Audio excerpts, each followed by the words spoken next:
Semaine du diabète, jour numéro 3. Nous allons parler aujourd'hui des traitements médicamenteux et quelques conseils. Bonjour à tous, je suis Cédric Maillette, diététicien nutritionniste et expert en bien-être naturel depuis plus de 10 ans. Alors effectivement, on a vu un peu ce que c'est le diabète, je pense que maintenant vous l'avez compris, et maintenant on va parler un peu des traitements médicamenteux qui sont en général utilisés dans la plupart du temps des diabètes type 2 qui, je vous le rappelle, représentent 90% à peu près des diabétiques. Alors il faut savoir que la plupart des médicaments, on en a principalement 3-4, c'est les sulfamides, la metformine et les IAG. Alors, c'est des noms barbares, hein, comme bien souvent.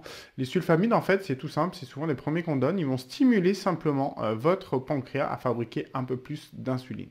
Donc, en fait, c'est tout simplement un stimulé dans le cadre d'une baisse d'insuline de diabète type 2, pardon.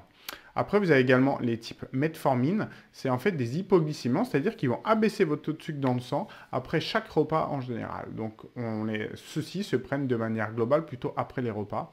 Et après, on a également les IAG. Les IAG, en fait, c'est tout simplement des retardateurs d'absorption de glucides au niveau intestinal. C'est-à-dire que vos sucres, on va dire lents ou rapides, vont être absorbés de manière plus lente. Et c'est exactement ce qu'il faut quand on est diabétique pour contrôler au mieux, on va dire, sa glycémie. Parce que bien évidemment, le pire chez un diabétique, c'est d'avoir des pics de glycémie, c'est-à-dire si ça monte très rapidement et que ça reste et que ça redescend, enfin bref, les pics c'est pire que tout. De manière globale même, c'est vrai que même pour un bien portant, les pics, que ce soit d'insuline, les pics de glycémie ou même les pics d'hypertension artérielle, on va dire c'est les pires. C'est toujours mieux d'avoir une tension artérielle un peu plus élevée mais constante que d'avoir notamment de l'hypertension artérielle qui fait que baisser, descendre, parce que là le corps ne peut pas s'habituer si on peut dire. Et après, vous avez deux types d'insuline qui sont les insulines rapides et les insulines lentes. Donc, je pense que vous l'aurez peut-être compris, l'insuline rapide va rapidement dans le sang. En général, elle se prend après les repas. Et l'insuline lente, c'est plus pour des périodes plus longues. C'est plus pour la nuit notamment.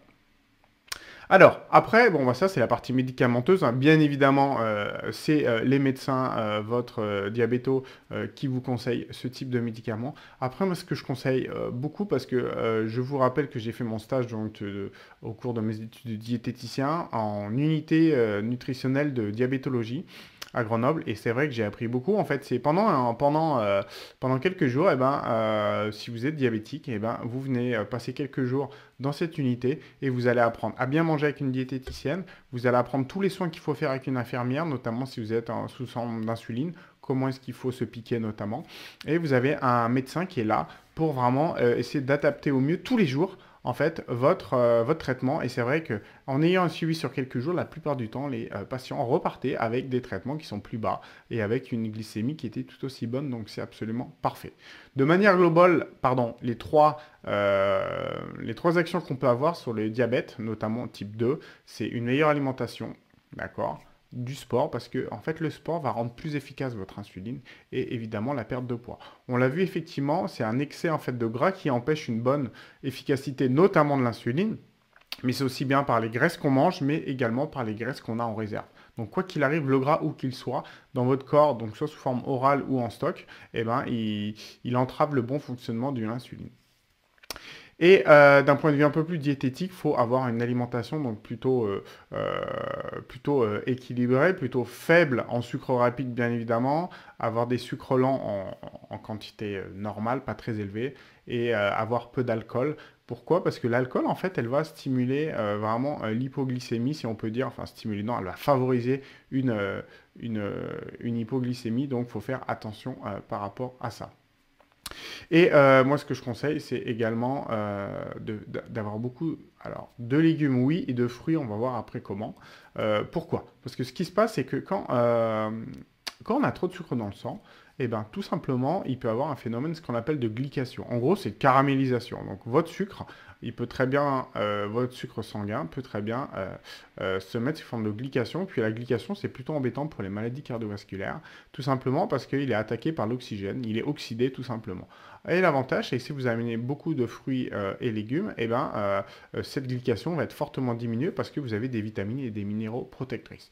Donc les légumes, la plupart du temps, il n'y a pas de souci, ils ne vont pas jouer sur votre glycémie. Par contre, les fruits, oui, ils le peuvent parce que dans les fruits, il y a des glucides, donc des sucres.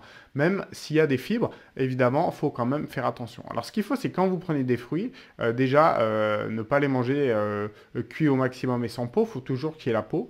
Et après, ben, on peut toujours rajouter, en fait, quoi qu'il arrive, des fibres dans votre repas. Donc déjà, c'est manger le maximum des aliments complets, donc les pâtes complets. Quand vous mangez les pommes de terre, vous mangez, faut pas éviter les purées parce que c'est un sucre rapide. Et vous pouvez même, moi ce que je conseille, c'est rajouter des fibres. Donc on peut les mettre soit par les leçons d'avoine, soit par du psyllium ou des graines de chia.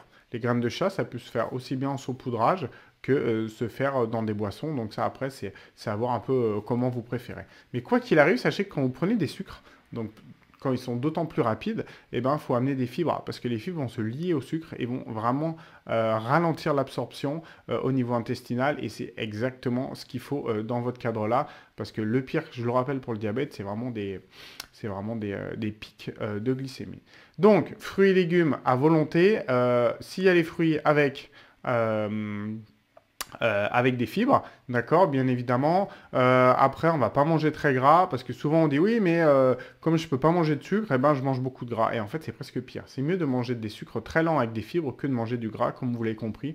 Le gras entrave tout le bon fonctionnement de l'insuline. Donc, amener bah, les graisses que votre corps a besoin, c'est les graisses végétales, les fameuses oméga 3, donc par différentes huiles. Après, fruits et légumes à volonté. Les légumineuses, vous pouvez en prendre. Vous mangez un peu de viande, plutôt des viandes maigres, des poissons maigres. Les produits laitiers, bah, faites attention parce que c'est plutôt gras et c'est des graisses saturées, donc qui n'ont pas un grand intérêt pour votre corps. Donc après, moi, ce que je vous conseille, c'est vraiment d'aller voir un professionnel, un diététicien notamment, ou votre médecin s'il est calé là-dessus, ou encore même faire un stage de quelques jours dans les unités nutritionnelles de diabétologie. C'est vraiment, vraiment super. Moi, quand j'ai fait ça pendant un mois, tous les patients, j'ai dû voir des dizaines, moi pas des centaines, mais des dizaines de patients, et tous ressortaient avec un traitement ABC, ben, des meilleurs résultats avec un traitement moindre, et surtout bah, comprenez la pathologie. Quand on comprend vraiment comment fonctionne le pancréas, l'insuline, le foie, enfin le glucagon, l'insuline et tout ça dans le foie, bah, c'est vrai que la plupart du temps la compliance au traitement est bien plus élevée. Donc voilà grosso modo pour les traitements un peu médicamenteux et les conseils. C'est comme pour le sport. Le sport, faut faire un sport plutôt doux et en parler avec votre médecin en parallèle, parce qu'on peut faire des hypoglycémies si d'un coup vous venez à faire beaucoup de sport, et ben votre insuline est plus efficace, donc attention aux hypoglycémies. Donc quoi qu'il arrive, demandez toujours conseil à votre médecin, c'est hyper important pour votre santé. Et après, on va voir demain, nous, quelles sont les solutions naturelles qui peuvent également complémenter votre traitement médicamenteux. Il y en a quelques-unes que j'ai pu voir, que j'ai pu conseiller au cours du magasin, quand j'avais mon magasin bio, et qui fonctionnait très très bien. Voilà, je vous dis à demain, et sur ce, bonne journée, au revoir.